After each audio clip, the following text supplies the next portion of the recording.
So welcome for this presentation about mobile device management security. My name is Sébastien Drivet, and I'm living in Switzerland, in Geneva, and I'm specialized in security, especially on mobiles. I'm doing also some forensic, and I'm C++ and assembly developer. I'm also a cyber feminist activist, but this is another story. The agenda, I will talk about smart devices, BYOD, and this kind of terms, about what is an MDM and the differences between the different flavors of MDMs, the current MDM markets, and then I will talk about the security of some of those products. In this graphic, the numbers themselves are not very important. What is important is to show that there are different devices, iOS and Android. And you also have BlackBerry and Microsoft phone. This is not something which is new. You already know that. And to manage in a corporate, to be able to manage these devices, you need a system, and there are different kind of systems. MDM means mobile device management. The goal of MDM is to manage the device themselves. I will focus during this presentation about MDM, but I will talk a little bit about the other systems. MEM is to manage applications. It's a little bit like a private app store or Google Play, private to a company. And MCM is to manage content, not applications themselves, but content. Very often you find a mix of the different of these different systems inside a product. As I said, I will focus on MDM. Typical features of MDM are listed there. First, you need an MDM to be able to track your devices, to your assets, your hardware. Then to manage software. Software, I mean operating system, for example, to be able that your users are only using a recent version of the operating system. It could be used also, it depends on the product, but it could be used to manage telephone expenses. In this case, the product has to coordinate with your telephony provider. It could be used also for device tracking, geolocalization. It's an option most of the time. It could be used for backup, restore, remote locking, wipe if you lose a device, and applications deployment. Application deployment is more MEM feature, but you find it most of the time in MDM products. There are several terms around MDM. Wim already talked about BYOD, bring your own device. The device is bought and owned by the employee. And you have another model, which is COPE. It's corporate owned, personally enabled. It's less common today, but it's an interesting model. The device is the property of the company, but as an employee, you are allowed to install, for example, your private email. Differences between these different models is with the cost of the device. You pay the device, or your company is paying the device. The ownership of the data, even if it's not very clear, even if you own your device, it's your private emails, it's not very clear if the company has some rights on this data or not. And management. I will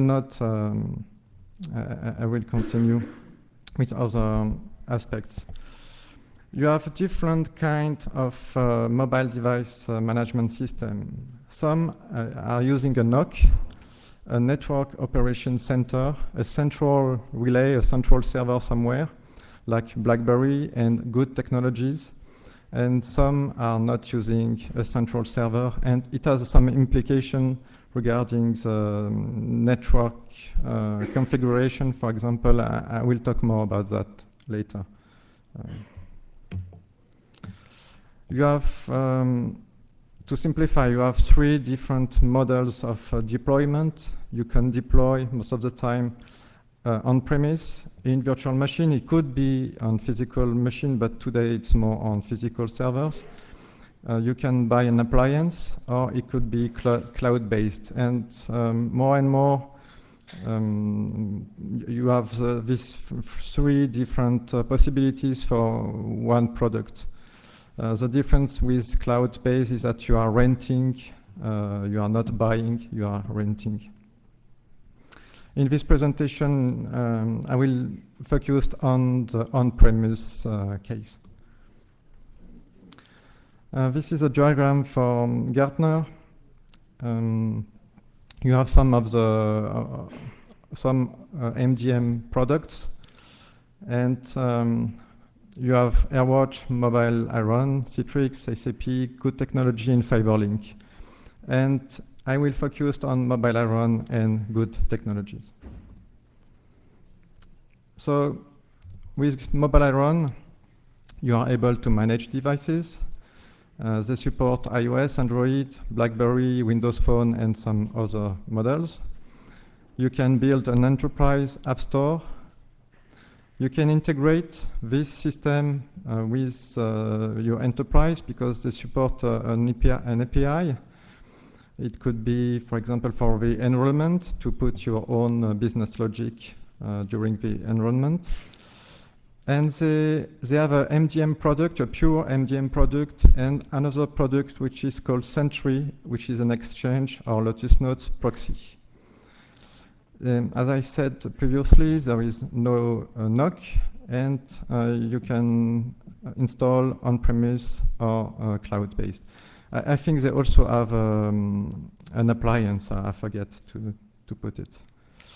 Something which is important is that they are using native applications. If you are using an iPhone, you will use the mail application made by Apple. And this is different from Good. With Good, you can also manage devices. They are not supporting BlackBerry, and I think they will not support BlackBerry in the future. You can also build an enterprise app store. And contrary to Mobile Iron, to access to the email, to the Exchange server, you have to go through the Good servers. They are using a NOC, so there is a server somewhere on the internet, and which relays every data. And they are using their own applications. You have an application with emails, so emails, business calendar, and business contact. If you are looking at the security, what they say about security, they use the security word everywhere. For them, it's a strong marketing advantage, or I don't know exactly how to say that. And if you make some research on the internet, it's possible to find some things, but not so much. If you look at CVE, there is nothing regarding Good and Mobile Iron. If you look at ExploitDB, there is one entry 2 weeks ago. I will talk a little more about that. There is also a paper, an article about good hacking on open security research, and a paper about from ISEC partners. I will talk about these different papers later. You find also something about SCAPE, but this problem is not specific to mobile device management system. And XCon, it's an application you can find on Cydia. It's to remove the jailbreak detection. So there are not a lot of problems of vulnerability disclosed. So apparently these products are good. As I said, I'm living in Switzerland, and in Switzerland we have a lot of things. We have chocolate, we have Swiss knives, cuckoo clocks, watches, and most important, we have banks with a lot of money. And your money, or money of your politician,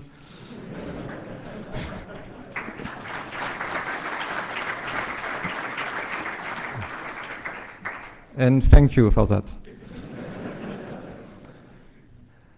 And my goal was to determine if it's possible for an operator, for an MDM admin, using good or mobile iron, to steal emails without any authorization, and if it's possible, is it traceable? In other terms, is it possible to steal information and sell them to Germany, France, and or United States? It was not possible to test these products completely.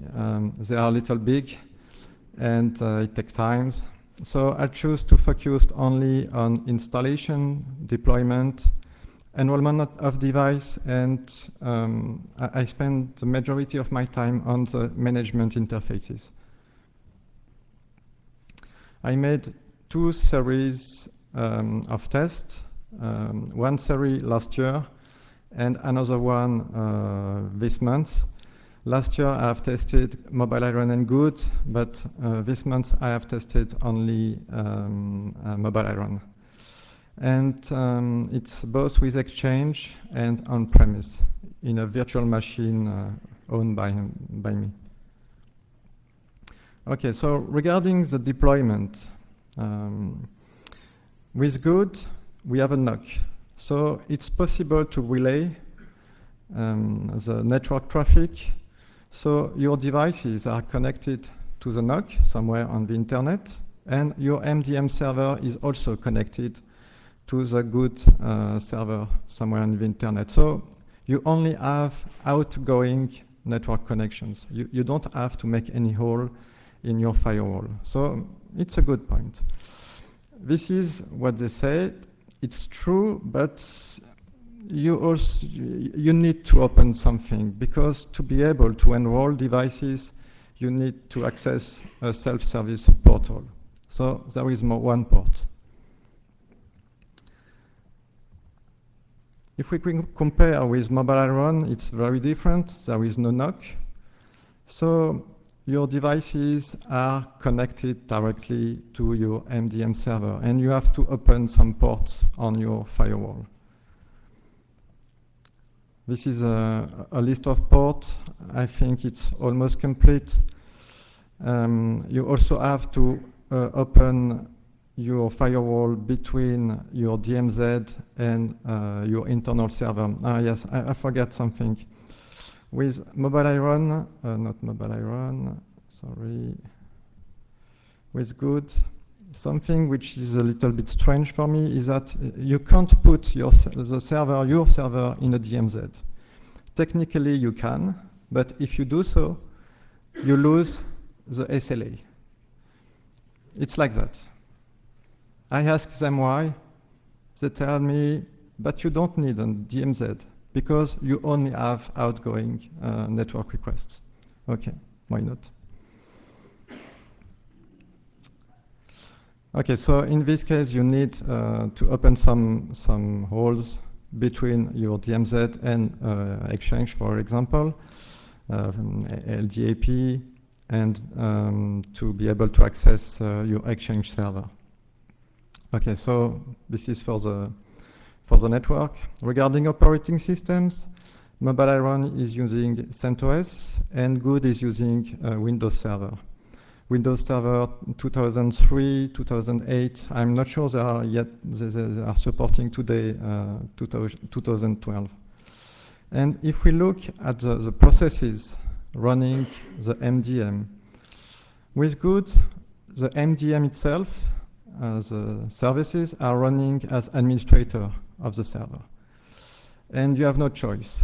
It's not possible to remove that after the installation.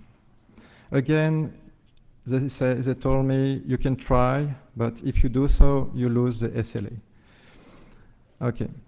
With Mobile Iron, it's different. They are using a classical Linux deployment with a user for Tomcat, a user for Apache, MySQL, etc. Regarding Exchange, as I said, Mobile Iron is as some sort of proxy. They call this Sentry. It's an active sync a proxy. What they do is they link a device to a user. If you try to access emails, I try to access my emails, but not from my device. From another device, it will be refused. And for good, everything is everything is going through the good server. So you have to give to the good server almost all rights to the Exchange mailboxes. So when you are reading mails with the good application on your device, you are not reading the emails. The good server is reading the emails. And there is a way to read, for an administrator, to read the emails of someone else. It just has to enroll a new device, and it's possible for an administrator. Normally, when you do that, the victim will receive an email saying that follow this procedure to register a new device, but as an administrator, you can remove this option. You can remove the email. And there is no need for the password of the account. And you register the device, and that's all. You are able to read the emails. It was documented by Open Security Research in April 2012. And now I will talk about the administration interface. I will focus mainly on Mobile Iron, and I will talk a little bit about good. Something which is important, what I will show you is from last year, and today things are a little bit different. Okay, so this is the administration interface of Mobile Iron. It's a web portal. You have a list of devices. So here you have a list of devices. I have only one in this screenshot, and different tabs to configure policies, this kind of things. Here you can have some details about the device, etc. And the first thing, it's what I call a magic request, because for me it's really magic. You send a simple request with get local user, and you get the password in clear of your colleagues. It's magic. Of course, you need to be not only an administrator, but you need some access to the administration interface. If you are not authenticated, it will not work. But you are able to find in clear the password of your colleagues. In this example, this is my password, and this is the password of my colleague, which is called Fatima. Another magic request, very similar. It's this time regarding LDAP. With Mobile Iron, you can configure, you can connect the mobile device management system to Active Directory. So when your users are accessing their mailbox, they are validating by Active Directory or some LDAP. And to do that, the MDM server needs an account in the Active Directory. It's configured somewhere. And again, you can retrieve this password in clear with this simple GET request. So in this case, it's here. And why? My guess is that it's a development mistake. They have some objects somewhere, and when they receive, the server is receiving this get something, they just serialize the object which is in memory, and they forget to remove the passwords. And that's why you are able to retrieve the password. So next step is to try to find cross-site scripting, and cross-site scripting in various places. It's not very complicated in this example. It's in labels. You can define some labels and some rules in labels, and you just put after the name you choose, you put, for example, this. It's a simple image tag with an image which does not exist, and on error is triggered, and you have this. It's very simple cross-site scripting. And there are cross-site scripting in various places. This is an example from Good. For Good, it's a little bit different, but because apparently they are using some framework, some anti-cross-site scripting library, but they forget to use it in one place, but only in one place. So you are able to use a cross-site scripting vulnerability, but hopefully they are using HTTP only attribute, so it's not possible, it's not simple from a JavaScript to retrieve, for example, the session cookie. Mobile Iron is also using this HTTP option to avoid framing the management interface. So they take into account some risk, but they made very basic security mistakes. The next step is to try to find cross-site request forgery, and there are cross-site request forgery mistakes everywhere, on every page. And something which is interesting for an attacker is that even if you have a post, you can transform the post into a GET, and it's far more easier to exploit a GET. A GET, you can just use an image, for example, and the post is a little bit more complicated. For Good, it's not exactly the same. They have cross-site request forgery problems almost everywhere, but it's not possible to transform a post into a GET. They verify that you are using a post when they expect a post. With that, we have built some proof of concept, and one example is to remove the passcode of an iPhone. You can configure an iPhone with a passcode, and to be able to access the iPhone, you need to unlock the device. But there are some exceptions to that. For example, if you connect by USB cable the phone to iTunes, I think you have to unlock at least one time. But after, even if the device is locked, you are able, iTunes is able to make a backup.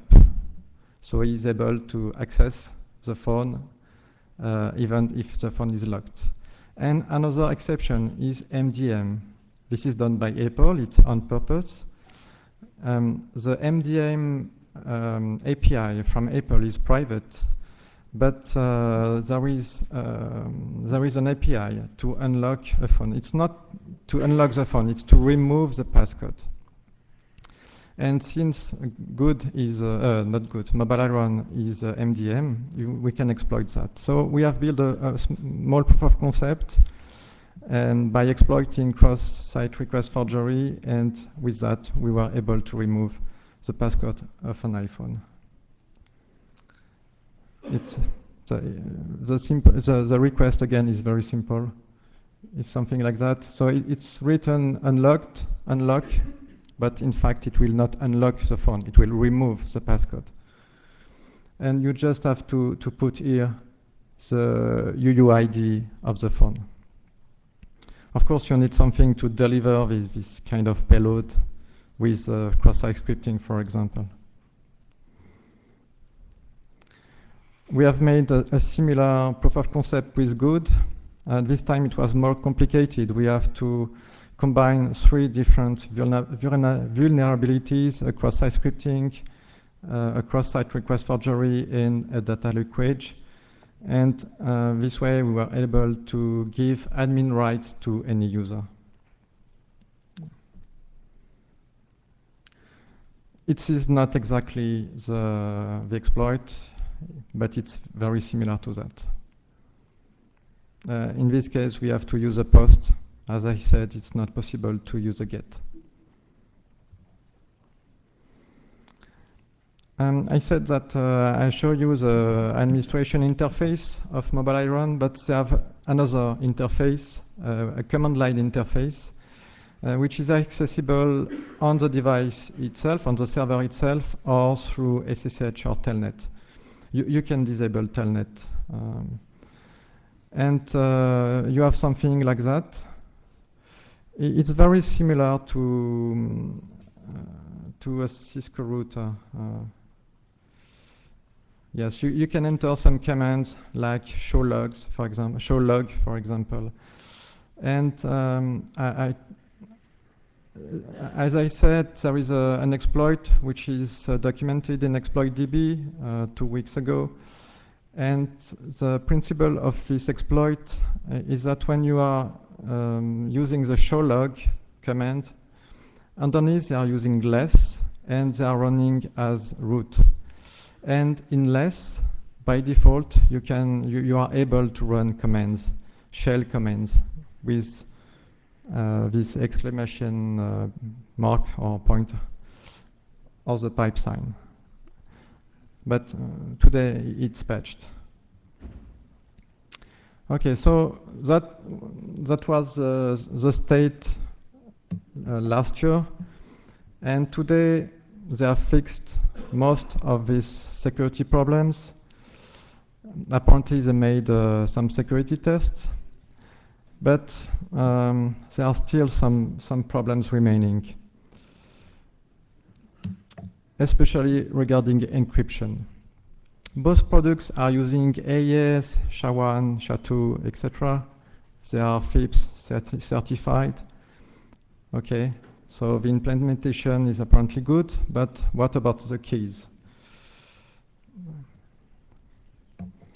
In Mobile Run, to be able to manage the system, you need a user. And in this case, it's not possible to import users from Active Directory. It's like that. You need to define local users. And these local users are stored in an XML file, identityconfig.xml. And you have the password here, which is encrypted. If you look better, so they are using base64 encoding, AES encryption with ACB mode, PKCS5 padding, okay, no problem with that. But the key is very simple. The key is something like Hakuna Matata, what a wonderful, and I will not say the last word. It's not a word. It's not, I have not done a typo. The typo was done by the developer, or perhaps it's on purpose. And they just take this passphrase, they make a SHA-1 one time, and this is the key. So we made another proof of concept. This key is the same, so for every installation. And there is no salt, no iteration. There is one iteration, no PBK DF2 or something like that. And we are, with our small Java application, we are able to recover all passwords. We already know that they are using some symmetric encryption because we were able to retrieve the password in clear with magic requests. They use the same encryption for various information. And what about the password of users, of smart devices users? I was very surprised to find a colon password in a table MI user. And I have some users here. And these users Flora, Daniel, Rodrigo, Fatima have all the same password. And you see that the password hash is the same for all. It's not very complicated to guess that it's a SHA-1, a simple SHA-1 with no salt. And something which is strange is that the password, the encrypted password, is different. But no, it's not completely different, because the password of Daniel, the encrypted password of Daniel, is the same than Fatima. And it's different, so it's very, very strange. And if you make some tests, you are able to deduce that, in fact, they are using 5 keys. These keys are the same for every installation. These keys are initialized at runtime and are hard-coded. And to encrypt a password, they choose one key randomly. And when they need to verify a password, when you authenticate, for example, they verify with each key one by one, and when it's working, it's working. And this password hash, in fact, is used to verify that it's actual key. So again, we made a small Java application, and we are able to recover the password from a MySQL database or a mobile Iron backup, which are more or less the same thing. So it means that in this kind of installation, we are able to recover the password of everybody using a smart device. But why? It was very surprising. Why are they storing these passwords? Because they have another product, which is Sentry, which is an ActiveSync proxy. So you are using your normal mail application. It communicates with the proxy. And why are the passwords stored on the MDM server? And where are they coming from? From the service portal, because to register a new device, the user has to register, so he has to authenticate. Perhaps they copy the password, they store the password at this time. From the Sentry server, from NSA, because at this moment we talk a lot about that. No, in fact, the password is coming from your device. When you enroll your device, you have to install an agent. It's called Mobile Network in the case of Mobile Iron. And you enter your password, and at this time, it is transmitted to the server and it is stored. And it took me a lot of time to understand why they are doing that. And I discovered recently that, in fact, it's an option. You have the option save user password. And if you read the documentation, they recommend to say yes to that. And why? It's because when you are registering a new device, you have the possibility to push an Exchange profile on iOS, for example. And with this option, they are able to fill the password field automatically. So it's for user convenience. Okay, I will not talk a lot about agent on devices. You can find information on the internet. There was a presentation this year in Black Hat by Lacoon, which is practical attacks against mobile device management, and it was on the agent, how to break the secure container. I think it's why Vim says this morning that good is broken. For Android, I agree, but for iOS, in my point of view today, it's not exploitable, because you have to jailbreak or using something similar to a jailbreak, and when you jailbreak today, you have to reboot the device. and if you reboot the device, everything which is in memory is lost. So they discover something, they discover the keys in memory, but in my point of view, it's not exploitable. It's exploitable on Android. There is another paper from ISEC Partners, which is auditing enterprise class applications and secure containers on Android. It was last year. It's almost the same than Laccoon. It's only on Android. It's about Good and Mobile Iron, and they were able to break the encryption. They were able to find the encryption keys to break the secure container and also to defeat root detection. There are several other subjects around the security and mobile device management systems. Mobile Iron is not using iOS keychains very well.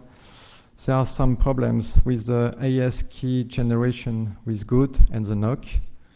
It's not Prism, but it's very close to that. There are some problems with jailbreak detection also, perhaps for another talk. So to conclude, the actual security of such mobile device management systems is very dependent of your installation. You have to review every single detail, every single feature. You have to be an expert of those mobile device management systems to have something which is really secure. If you follow what they are recommended, you have an installation which is not secure. It's also very dependent of your deployment context. I talk about the portal, the self-service portal. It has to be somewhere on the internet, to be or in Wi-Fi, and most of the time, several companies are deploying this as a public Wi-Fi or on the internet. It's not very easy to make a private Wi-Fi for that. Again, by default, they are not supporting private IPs, etc., etc. This field is a little bit new. They are improving, but there are still some security problems. It's also difficult to say today if one product is better than another. Regarding network, I prefer Good because you don't have to open holes in your firewall. But I have some problems with the way Good is generating AES keys. It's not very clear who is generating the keys. So there are advantages and disadvantages for both products. And to finish, I want to thank you, my colleague. Most of these vulnerabilities were discovered by Flora, my colleague. And if you have questions, express yourself.